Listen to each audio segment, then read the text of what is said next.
On va commencer. Bonjour tout le monde et bienvenue à cette session. Je me présente. Mon nom est Raed El Ferjani. Je suis le coordonnateur du réseau Reboisement Liniculture Québec. Et aujourd'hui, ça me fait plaisir d'être le modérateur de la session site minier. Il y aurait normalement trois présentations. Il y a Madame Babi qui s'est excusée à la dernière minute.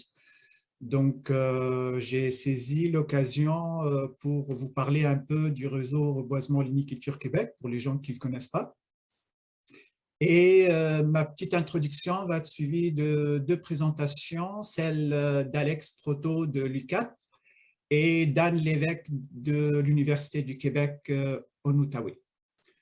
Donc, sans tarder, je vous invite à désactiver vos micros. Je vois que tout le monde a désactivé les micros déjà. Donc, je vais partager mon écran pour vous parler un peu du réseau. Donc, le réseau Reboisement Liniculture Québec, de RLQ, est dirigé par Nicolas Bélanger, qui est professeur-chercheur au département Sciences et Technologies à la TELUQ, et de Nelson Tifo, chercheur scientifique au Centre canadien du fibre aux ressources naturelles Canada. Un peu d'historique sur... je vais juste décaler ça un peu. Je vais vous parler un peu de l'historique de la création du réseau Reboisement Liniculture Québec. En fait, le réseau est un peu une continuité ou un successeur de l'ancien réseau Liniculture Québec, créé en 2001 et qui a mené des activités jusqu'en 2016.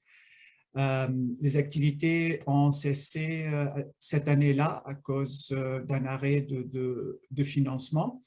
Et puis en 2018, il y a un nouveau programme de support au réseau d'innovation qui a été créé. Et Nicolas Bélanger, le directeur, a donc soumis une demande de subvention pour un peu ressusciter le réseau qui a été accepté en juillet 2019 et les activités ont effectivement commencé en septembre 2019. Donc, c'est un réseau qui est relativement récent.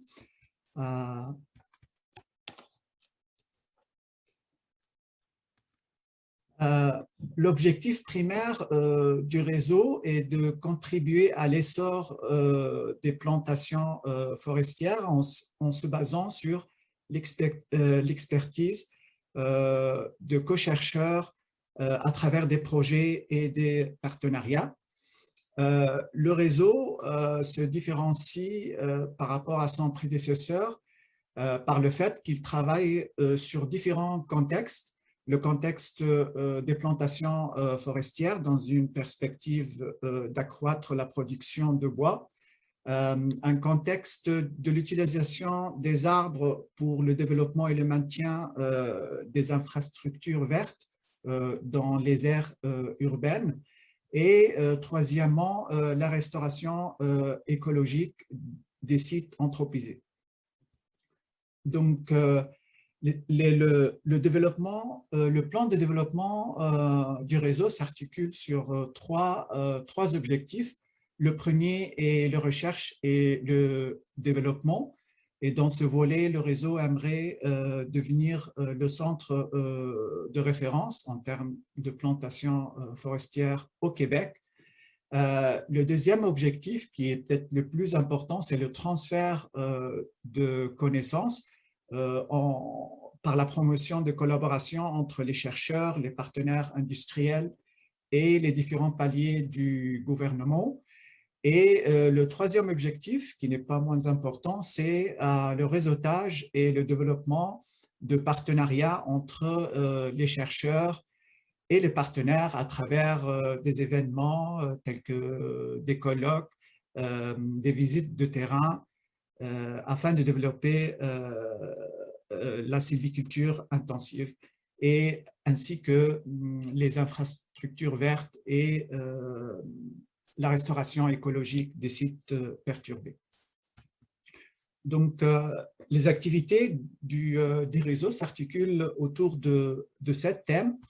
Le premier est le thème de la croissance et le rendement des plantations,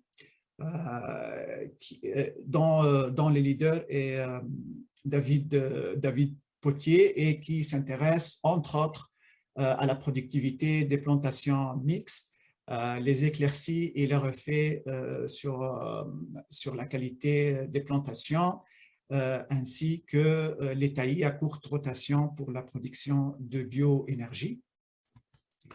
Le deuxième thème, c'est la restauration écologique des sites anthropisés et perturbés, notamment les sites miniers, les friches industrielles.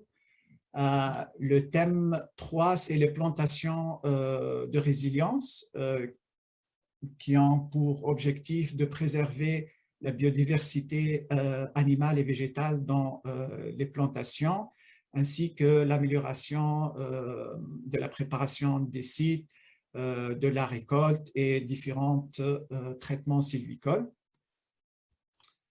Le quatrième thème, c'est la phytorémédiation et la production de produits biosourcés.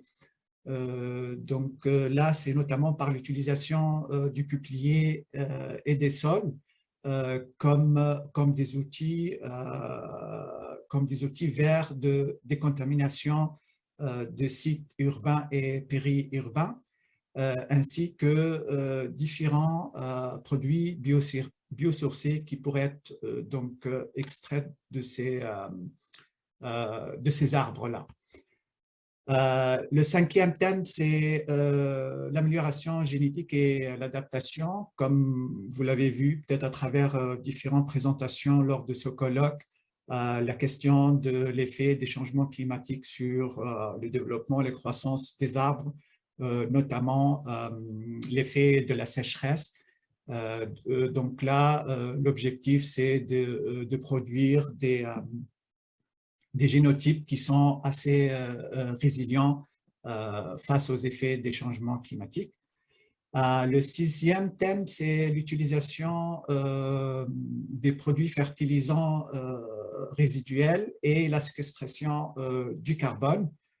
Ces produits qui sont couramment utilisés en agriculture deviennent de plus en plus intéressants dans le contexte des plantations forestières.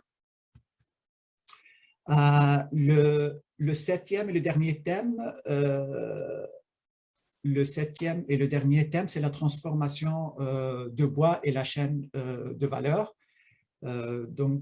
Ça, c'est essentiellement pour étudier l'effet des plantations, de la production de bois en plantation sur la qualité du bois. Le réseau avec les 7 leaders des thèmes inclut 3 chercheurs de différentes universités québécoises et également plusieurs collaborateurs ainsi que plusieurs partenaires du monde universitaire, académique, ainsi que du monde municipal, minier et forestier. Les outils qu'on utilise pour diffuser l'information, pour atteindre les différents objectifs de réseau, c'est essentiellement le site web que je vous invite à visiter. Et dedans, vous pouvez trouver toute l'actualité sur le reboisement et la liniculture, les événements que le réseau organise, ainsi que des nouvelles des partenaires du réseau.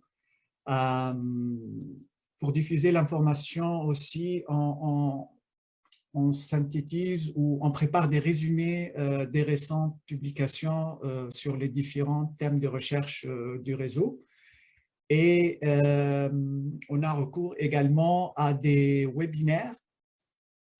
En fait, ces webinaires se divisent en deux catégories. Les webinaires thématiques qui se font à base mensuelle et aussi des capsules vidéo. On est également présent sur les réseaux sociaux qui sont un peu des outils incontournables pour diffuser l'information. Donc, vous pouvez aller sur nos différentes plateformes pour être informé vraiment en temps réel sur nos activités et nos événements. Donc, voilà.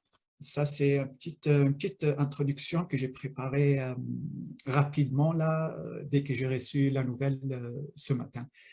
J'espère que ça vous a donné une bonne idée sur les activités du réseau.